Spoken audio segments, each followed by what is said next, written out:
The Tom Woods Show, episode 782. Prepare to set fire to the index card of allowable opinion. Your daily dose of liberty education starts here. The Tom Woods Show. Folks, I've just released another free ebook, this one called Education Without the State. Grab your copy at nostateeducation.com or by texting the word EDUCATE to 33444. Hi everybody, Tom Woods here. I'm talking today to another professor who's gotten himself in trouble with the social justice warriors. I'm going to let him tell the story. It's Professor Anthony Esolen of Providence College, where he teaches Renaissance English literature and the development of Western civilization. Professor Esolen holds his bachelor's degree summa cum laude from Princeton University and got his PhD at the University of North Carolina. He's best known for his widely acclaimed translation of Dante's Divine Comedy. He's also the author of The Politically Incorrect Guide to Western Civilization and Life Under Compulsion, 10 Ways to Destroy the Humanity of Your Child, among other books. Now, I want to tell you, this is one of my favorite conversations I've had on this show. And it's true that at times we talk about some Catholic topics. I know not all my listeners are Catholic, but I know some of them at least are curious about those sorts of things. Don't let that make you say, I don't want to listen to this. You're going to want to listen through the whole way. Because if you're like me, and frankly, if you're not at least a little like me, why would you be listening to the show? You're going to say, I'm glad I was present for this. It's a really, really great discussion. So I'm going to turn things over to my conversation with Anthony Esolen. All right, let's talk about what's been going on with you at Providence College. I've long respected you from a distance, and I don't even remember what episode it was. Maybe I was talking to Brad Berzer. I was talking to Brad Berzer, and we were talking about the Divine Comedy, and we all said that people should read your translation. Ever since then, I thought I should have this guy on the show. Little did I know it would be under these circumstances. Can you describe what's been going on? Oh, dear. Well, first of all, thanks to Brad Berzer for that plug. It buys a few pizzas at the Esolen household. Right. Well, in recent years at Providence College, I think the Catholic faculty have felt themselves increasingly in the minority. That is, the faithful Catholic faculty, for whom the Catholic mission of the college really means a lot, and they've been the subject of some pretty severe attacks from their secular colleagues.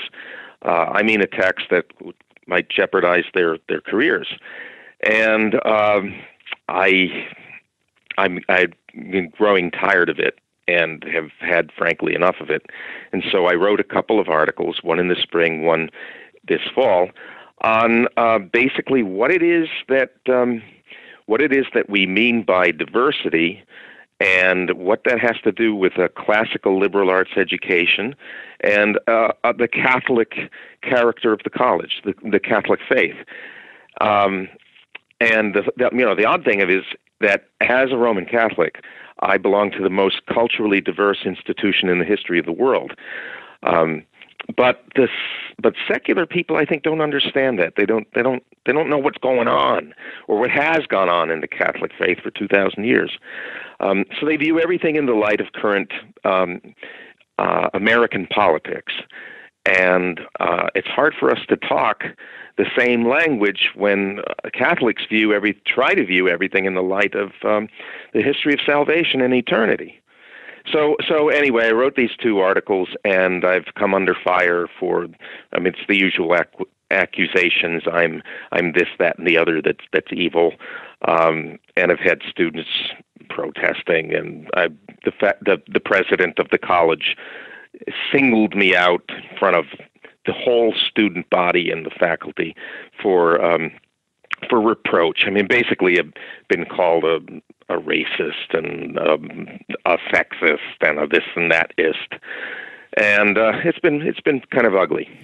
Well, it's easy when you're on the sidelines and you're not involved and you see somebody else being accused of these names and you think, boy, that's when you're called those names these days, it's almost always a medal on your chest. It just means that you were just doing your job as a scholar. It's easy to say that when you're on the sidelines, but when you're involved in it and it's an attack on you at an institution where you've poured 20 years of your life, I suppose, it must not be so easy. Yeah, 27 years. Wow, 27. Yeah, this is my 27th year. Now, have you always had a decent rapport with the other faculty? Well, yeah, until the last maybe 2 years or so. Now, see, at Providence College, we have this 2-year-long Development of Western Civilization program that all freshmen, all sophomores have to take, okay? And it's been a little bit watered down for the non-honors students, but basically it covers in 4 semesters the whole history of the West, a wide variety of cultures. It's taught by teams of professors, so you get different disciplines: philosophy, theology, history, literature, and art lectures and music lectures when we can smuggle them in. And this has been under attack at Providence College from the secular left, especially in the social sciences, for 35, 40 years. And I've seen it in my own person, right, for the last quarter century, a little bit more. And this is just one continuing battle. So if you defend that program vocally, right, loudly, you will be accused by certain professors in the social sciences, a few very loud professors in social science. So you're going to accuse you of being all those nasty things just because you defend a program in which they say students read dead white males. I mean, that's a language that is foul in my mouth. But they are the ones who talk that language.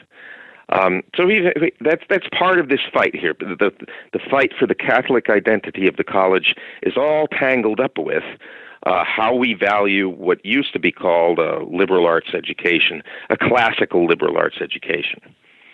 So the battle lines kind of form along those issues.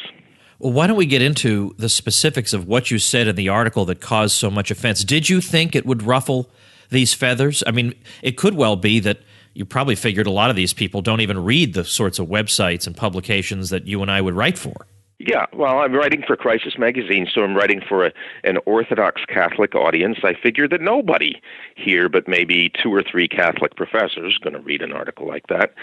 So I don't know how the students got hold of it. I don't think really that the students understood what I was getting at. Oh, you think?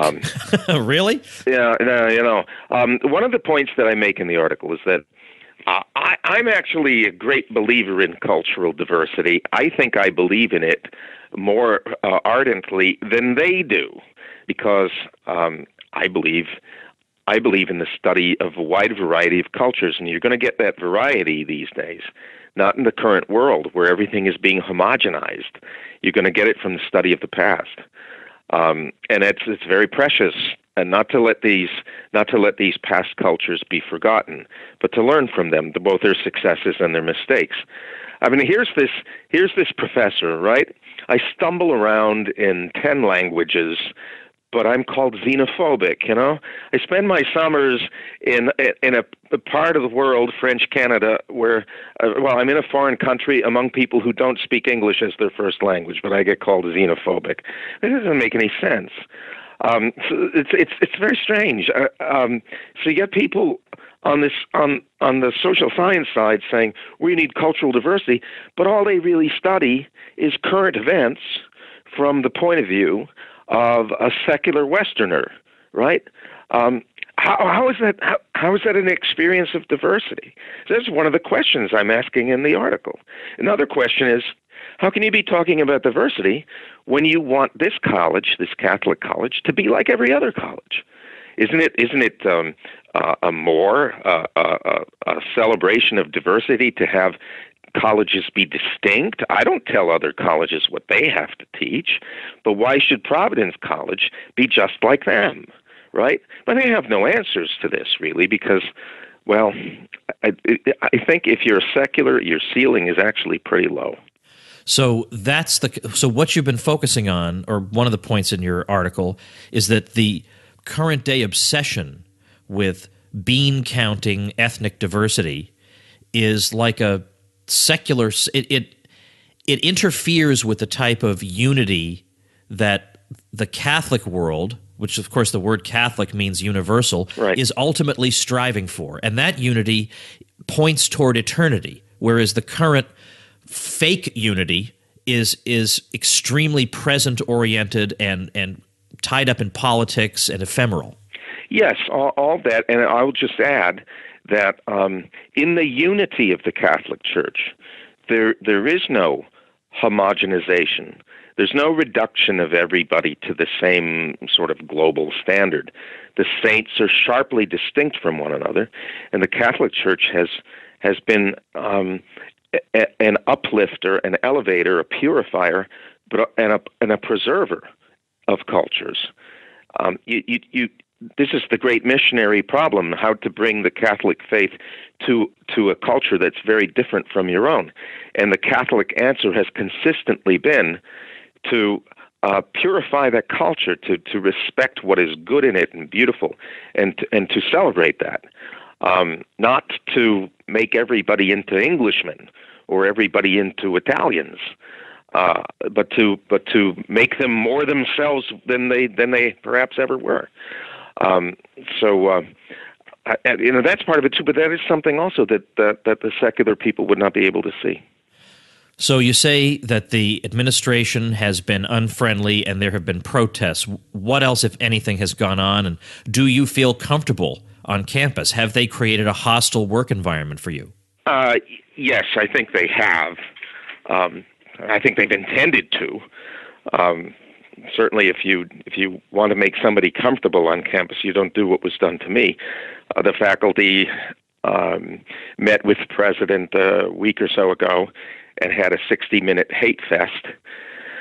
And another letter went out from one of the vice presidents of the college. It was as damning, or even a little bit more damning, than the letter that came out from the president was. So I basically, I've been singled out. I've had a bullseye painted on my back for the crime of, as I believe it, actually believing in diversity in ways that my opponents do not understand. But the students are caught in the crosshairs here because I think that they are just being used as political players. The students don't have the big picture. They're too young. They don't have the experience yet, right? So they're easily led. They're young, they're full of energy. They want to go forth and promote something, and they want to feel that they're part of something big, some cause or other. And they can be used by professors who have political agendas, and unfortunately, that has happened here. It's not a pretty sight. But what could be bigger than defending Western civilization, for heaven's sake? At what point are some students going to wake up and say, if I want to belong to something bigger than myself, how about that? They've been told that all of Western civilization has been one long miserable tale of oppression. It's the strangest thing, Have they visited a lot of African countries, these kids? No, they haven't. Yeah, okay. No, and they'd be shocked to find out that a person like me holds out very dear hopes that Africa will end up being the salvation of the world. When the whole Western world goes insane, Africa will pull the world back to sanity. They wouldn't get that at all. They wouldn't understand what I was talking about at all. I'm talking mainly about faculty members here and not about students. Faculty don't necessarily have a very broad education in the liberal arts. Oh, that's an interesting thing to say. Are you talking about faculty who are in other disciplines or faculty within the liberal arts? Well, sometimes it's faculty in the liberal arts themselves. Less so here than at most places. But the strange thing is that even in the faculty in the liberal arts at most American colleges right now do not have a particularly broad education. You can't even depend upon it. Let's say that you have an English professor teaching at land-grant state university someplace in the U.S. Does that English professor have a broad and deep knowledge of English literature? Okay? And the answer to that question is maybe yes, maybe no. It's a toss-up. Maybe it's even worse than a toss-up, that it's actually more likely that that professor of English does not have a broad education in English literature. And then forget about it once you leave that department. All right? So education has become increasingly specialized and narrow. What do you think happens next for you now? Oh, I don't know. I've been so far. I've been denied the chance to write to all of the students directly to make a plea. I've appealed to them through the student newspaper. It's been the only avenue open to me. So we'll see. I plan to give a talk on Christ and the meaning of cultural diversity in coming weeks. Maybe I had wanted to give it today. I was told that if I tried to give it, maybe the students would shut it down. I don't think that that's actually going to happen.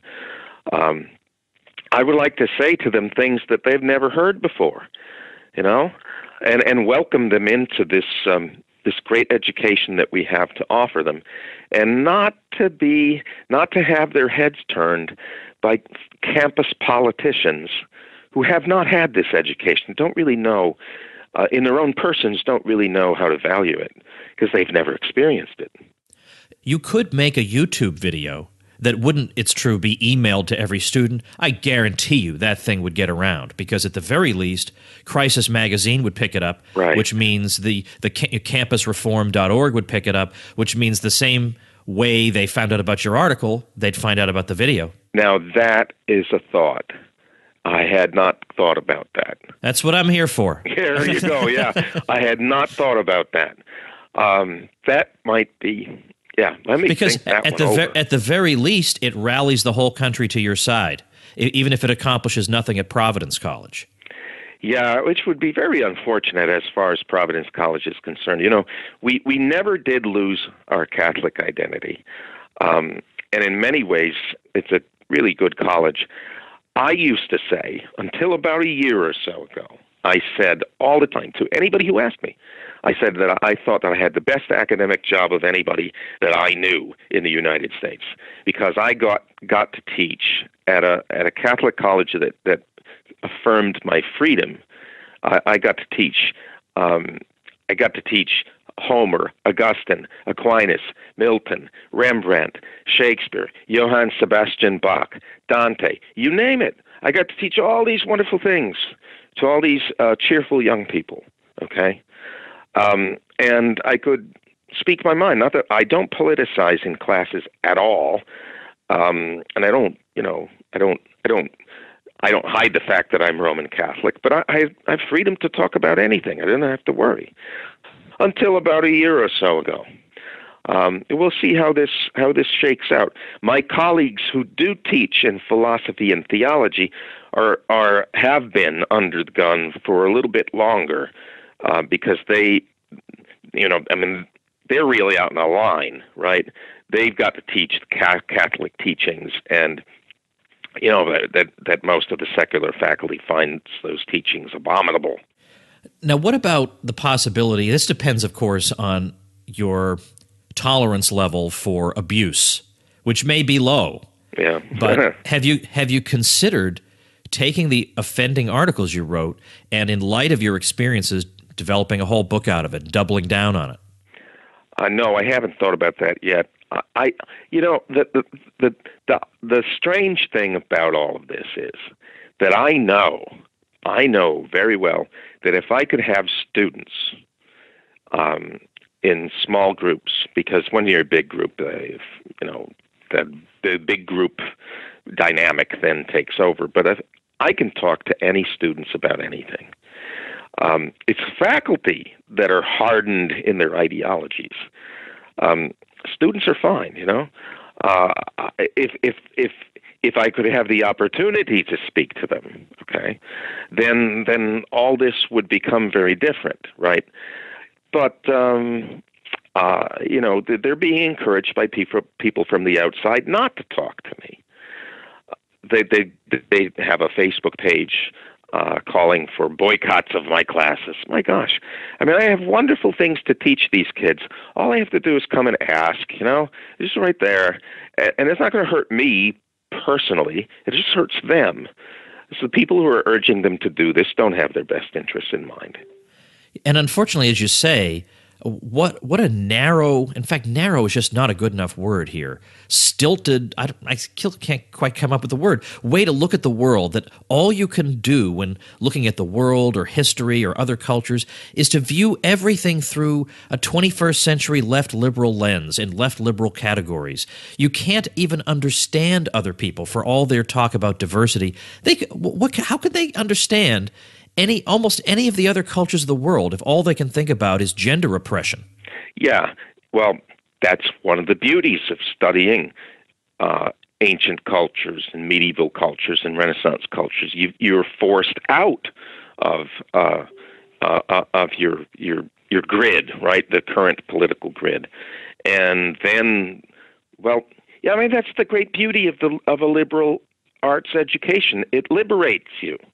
It's.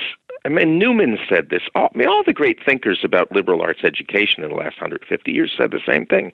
It liberates you from the narrow confines of your own place, your own time, even your own culture. And that is all to the good. And that, of course, is what I have to offer all kids here, right? I mean, I don't care who comes to my office wanting this sort of education. I welcome everybody. Right? I'm not the one who thinks in terms of ethnicity and the other stuff. They are. I mean, the irony is just incredible. You have a book called, among your many books, The Politically Incorrect Guide to Western Civilization. Right. And that's, of course, a series of books I've contributed to. Now, in that book, you teach a lot of things that, as you say, the typical college student, or even in some cases college professor, has not learned. Now, when I usually encounter defenses of Western civilization against leftist attacks, the defenses very often take the form of defending Enlightenment views as if the Enlightenment is Western civilization, and then they go and smack down the left that way. Right. What's your approach? Well, the Enlightenment is a narrow slice of Western civilization, and in many ways not a particularly nice one. When we teach Western civilization, we go back all the way. In some of the teams in our Western civilization program go all the way back to the Babylonians to pick up the Epic of Gilgamesh and then begin to compare it with the very different book of Genesis. We take them all the way back, at least to the ancient Hebrews, perhaps even beyond the ancient Hebrews. So our students, by the time they get to the Enlightenment, our students should have a fund of knowledge about the world before, so that Enlightenment pretenses will ring a little bit hollow. You know, I mean, what's the great art that the Enlightenment produced? There's okay, we got Beethoven, we got some pretty good poetry, but generally, when it comes to that sort of thing, the Enlightenment is rather thin, and the thinking in the Enlightenment is rather narrow. It's philosophy in any case, and the students. We hope the students will be able to see around it, beyond it, right? Something other than it. It's got its limitations, but if that's what you mean by Western civilization, the Enlightenment, that's very little. That's pretty narrow.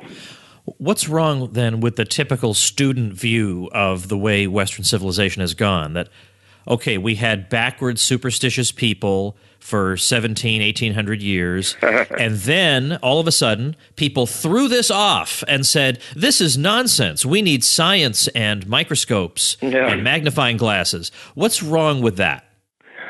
Well, first of all, what's wrong with that is somebody who talks that way really doesn't know what they're talking about. They have no great knowledge of the ancient world, the Middle Ages, the Renaissance. They have at best a comic book set of bigotries about that, as you said, is 1,700 years of ignorance.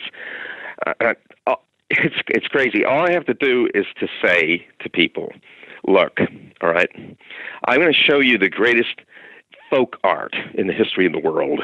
That is, folk art, it comes from the lived experience of the people. It's produced by very ordinary people, many of whom do not know how to read, okay? Yet it expresses their loves and their deepest longings as people. They are the Gothic cathedrals that are spread all over Europe during the High Middle Ages. That is folk art. So there you have the greatest folk art in the history of the world by far, I think, and arguably the most beautiful buildings that mankind has ever produced, right? More beautiful in the Middle Ages, before the Industrial Revolution, put a lot of grime on their outside. So these places shone like jewels, right?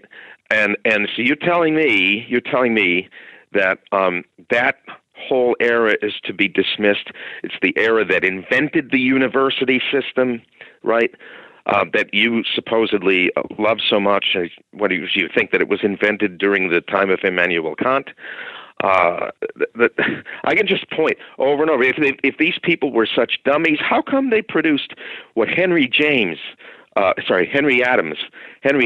said? Okay, and he wasn't even a believer. If these times were so dark, how come they produced 4/5 of the world's greatest art? That's Henry Adams. I don't know that I would go so far as to say 4/5, but you see the argument, right?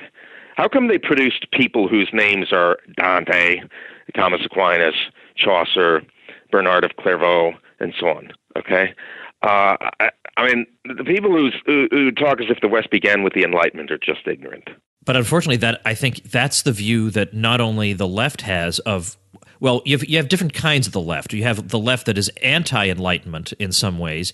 You have the left that is pro-Enlightenment, and you have the right that thinks that the Enlightenment is all there is to Western civilization. And then you have like a small sliver of people who actually are interested in all of Western civilization. Not to say that everything in it is defensible, right? But to say that it began in the 18th century and Voltaire is one of the great figures of all history is extremely impoverished, to put it mildly. Right. I mean, Voltaire, of all people, too, who wrote one half-decent book.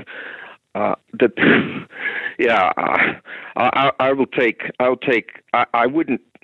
wouldn't trade one paragraph of Thomas Aquinas or one canto of Dante's Divine Comedy for the collected works of Voltaire. A narrow and somewhat bigoted man.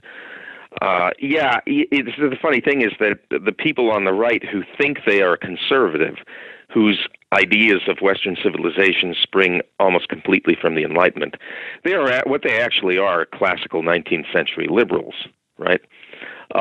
The true conservative sees the limitations of 19th century liberalism that now goes by the name of conservatism.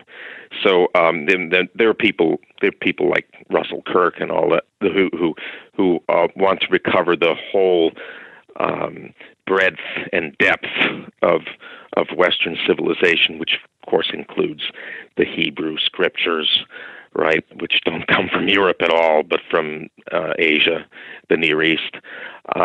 This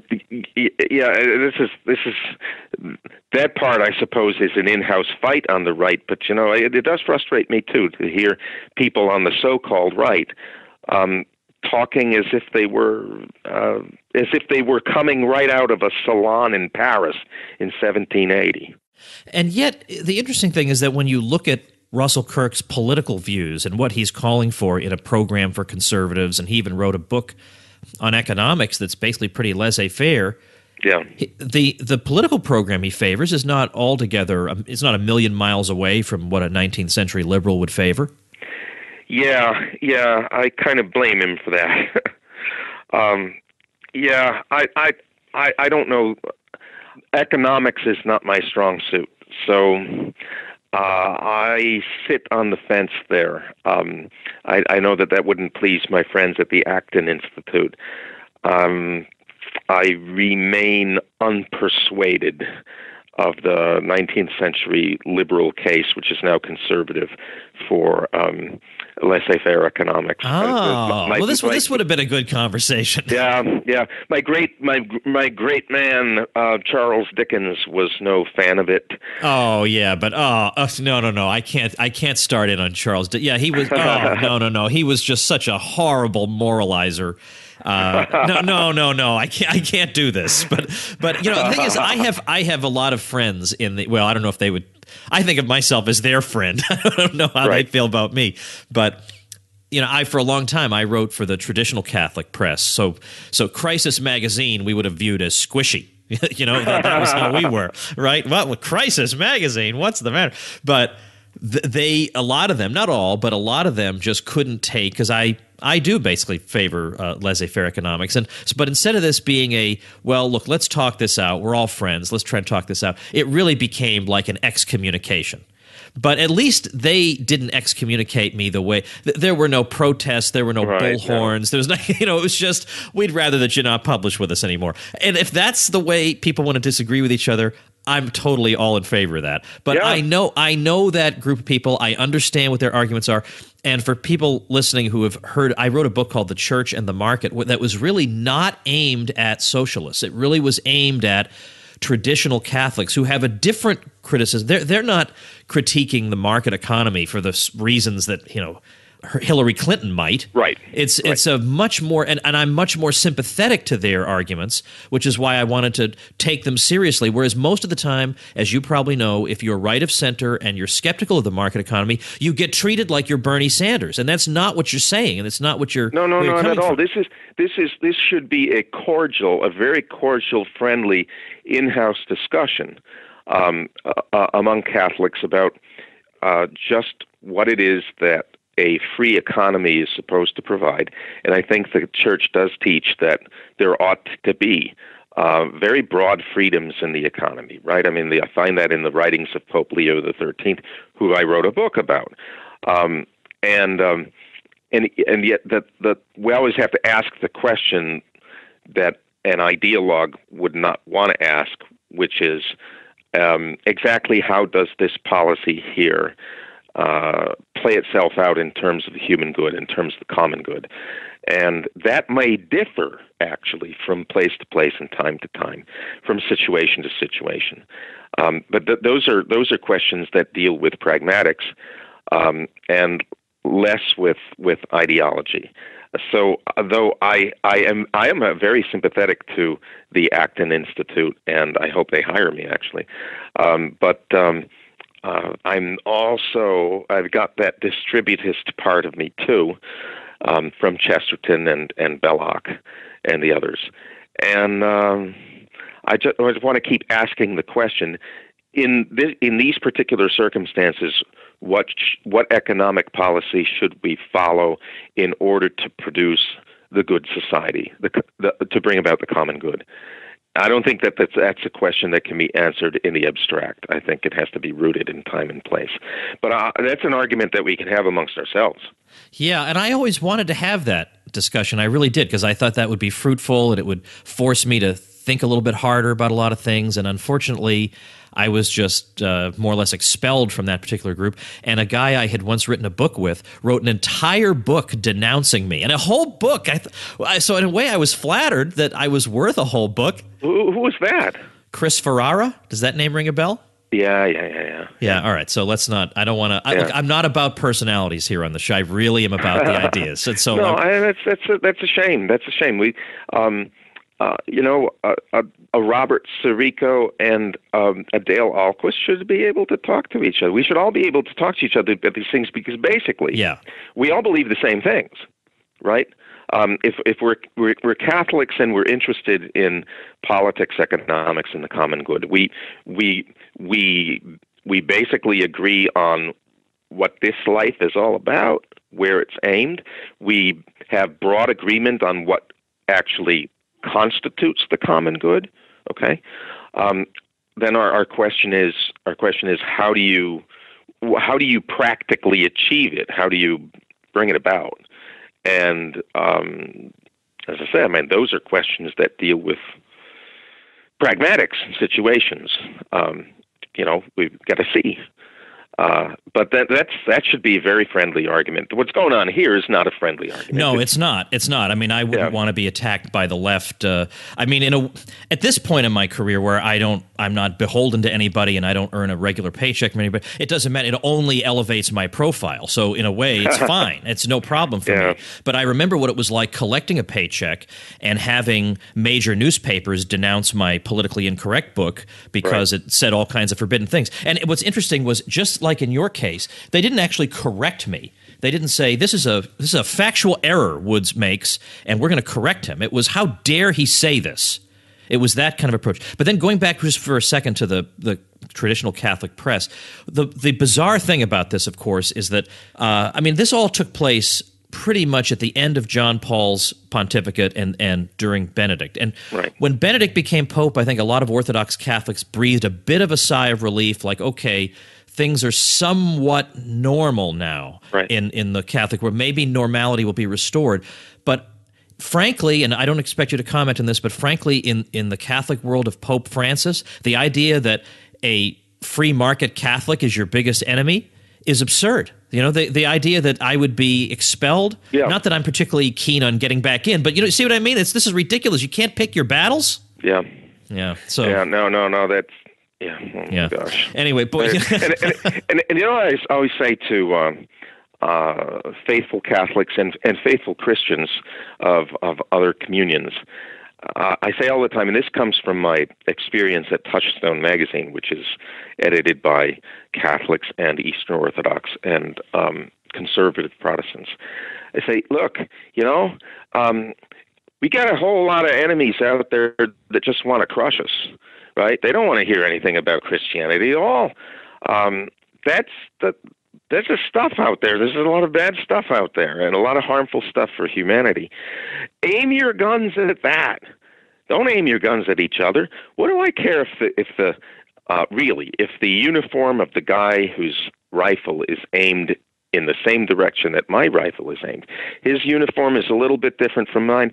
I'll let the captain, Jesus Christ, sort that out in the end. But he's my ally. Anybody right now who is resisting the secular imperialism of the West, right? And that person, to that extent, is my ally. If he's a Christian, he believes in Christ, he's really my ally. He's my brother. That Catholics who are Orthodox should be denouncing one another because of differences of opinion on such a thing as economics, that's appalling to me. That's absolutely appalling. I want to make sure and link on the show notes page. So this is episode 780. I've already forgotten, 782. So tomwoods.com/782. I will link to, I want people to be able to read the articles that you wrote that caused all this ruckus, because I want them to read them and then say, that's it? That's what led people to protest? I know. People have got to see this. They're very mild, and the students are hardly in them at all. They're mainly aimed at faculty members, and they ask questions about what we mean by diversity. The questions that nobody asks, so I ask them. Yeah. The sorts of things you're supposed to, I feel silly even saying this anymore, the sorts of questions you're supposed to ask when you're in college. You're supposed to be open-minded and open to, boy, what a farce that turned out to be, unfortunately. What a shame. But yeah, well, this is part of the problem when you have, we believe in the three-person God. We're oriented towards eternity. If you lack that, then current politics takes over, I think, and it becomes of ultimate concern. It becomes a matter of life and death. You know, when there are 50 things more important in any given day than current national politics, or should be in your life. I mean, one of the cures for being really upset about the recent election is to go to church, but they don't have that available to them. You know, that's too bad. And so, when they get to college, they're not grounded enough to be able to ask questions that would change their points of view about these secondary matters like politics, because it's been elevated to a religion. Well, and that's just it, because it's not a secondary matter to them. Yeah, so no, they can't compute. This is everything to them, right. And they have made it into a kind of a god. And before we went on, I said it would be like if Lady Gaga somehow became Pope. It would totally disorient the Catholic world. No one would really be able to understand. It would be hard to make sense of your life in those circumstances. And even crazier when you make the state into your ultimate, and this result happens. Of course, all there can be is wailing and gnashing of teeth. And I just today I saw somebody on Facebook, a leftist, saying, well, you know, I've been apathetic up to now, but now I'm going to get involved. And of course, what does get involved mean? Wave signs, sign petitions, call your congressman. And I said, there's so many other vastly more meaningful ways to, quote, get involved, where you would really influence and help people and change people's lives. And all you can think of is signing a darn petition. I know. Yeah. You love mankind, do the dishes. Yeah, exactly right. Actually do something good for somebody today. And maybe start cleaning up your own life, you know? Because your life is probably a mess. Everybody's a sinner, after all. But when politics is your God, then you can project onto your political opponents every evil. Right? You don't have to look in the mirror and say, you know what, I'm actually kind of a rat. I say bad things about my enemies. I tell lies. I waste my time. I click on things online that I shouldn't be looking at. There are a whole lot of things about me that need purifying, that I need to atone for, to confess. No, you don't have to do any of that. If politics is your God, all you have to have is the right. You have to check the right items on a list of political opinions. Exactly. And if you do that, then you are justified. You are righteous, and so you can treat your enemies with contempt. You can do anything you please, right? But then when you become disappointed by political events, what's left? I mean, it's like the world has come to an end. It's crazy. And of course, we'll close this, but this is sort of the reason that it's impossible to imagine I'm talking about the sort of leftists who shout down speakers. I'm not talking about a thoughtful person who happens to be on the left. I mean, you know, we know it's a dwindling breed, but we know some of those people. Right. My old dissertation director used to be the provost at Columbia, Alan Brinkley. I classify him that way. He knew I had different views from him, and he was an excellent dissertation director for me. Right. But I'm talking about the really, really hostile ones. This is why it's impossible to imagine them sitting down and really trying to have a meeting of the minds with somebody who disagrees with them, because politics is their ultimate. They view this is where good and evil meet. This is Manichaeanism. So if you are opposed to me, you are evil. Yeah. You don't have a perspective. I don't sit down with Satan and say, well, what do you think about such and such? What do you think about our highway policy? I wouldn't even think to do that. And so likewise, that can't happen. And again, it's because this sacralizing of the secular has taken place. You can't even meet each other on common ground and say, let's try and talk about our differences. That can't even happen. Right. No, can't. It's a cosmic battle, right? In the recent unpleasantness that is finally over, Deo gratias, Alleluia. You would not even be able to say, right? Supposing that you believed this, but you wouldn't be able to say to them, look, we got two buffoons running for president. Okay, I mean they would rebel against that. What do you mean? You know, it's as if you would offend them by shrugging and taking politics lightly.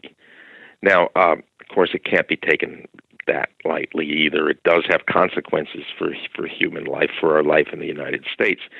But in a certain sense, it's healthy to take it lightly, because there are infinitely more important things. So if you laugh at their political preoccupations, they'll get very angry. But they need to hear that laughter. I mean, come on. You got somebody hyperventilating because the election went in the opposite way from what he wanted. Is that really a sign of somebody who's healthy? Isn't that, ipso facto a sign of somebody who's got his priorities mixed up?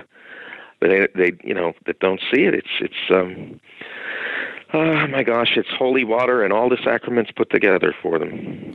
Well, everybody, I want you to go to the show notes page for this episode, tomwoods.com/782, read the articles we've been talking about, and while you're at it, although Tony has a lot of books, pick up his translation of the Divine Comedy, because that's a way. Could there be a more delicious rebuke of the present American political system than to withdraw and simply read Dante? Right? Go and do that and read it with a beautiful translation that you will love and you'll learn a tremendous amount from. Well, best of luck, Tony. I hope everything turns out well. You deserve the best possible resolution, and I hope that comes. And think about that YouTube video. Thank you, Tom. I think that is a great idea. That is a great idea. People have not gotten it into their heads. I guess I haven't gotten into my head. Right now we've got ways of getting ideas out there. We do. See, when you're like me and you're a freelancer for a living, you learned that a long time ago. If I don't use my ways, I got nothing. So glad to help. All right. Thanks again, Tony. Thanks, Tom. All right. Before I let you go, I want to remind you about the contest I'm holding, my Liberty Classroom affiliate contest. You bring in sales of Liberty Classroom during the days of this contest, and not only am I going to give you the usual 50% commission, which is a lot of money, by the way, but if you're one of my top 10 affiliates, I'm going to give you an extra cash prize on top of that. And if you're my number 1 affiliate, I'm going to give you a brand new car. Now, come on, this is an easy way. I mean, you presumably have some libertarian friends on social media. This is an easy way to earn some dough off them. What have they done for you lately? Just hanging around, sitting there, not liking anything you post, not commenting. At least earn a few bucks off them, right? This is an easy way to do that by introducing them to a product they're going to love. So check out woodscontest.com. Make sure you're participating in this thing, woodscontest.com. Absolutely worth the 3 seconds it's going to take you to look that over and see how to be part of this. So check it out, because it's coming up later this month, November 2016, so you want to get into that contest. Check it out at woodscontest.com, and I'll see you tomorrow. Become a smarter libertarian in just 30 minutes a day. Visit tomwoods.com to subscribe to the show for free, and we'll see you next time.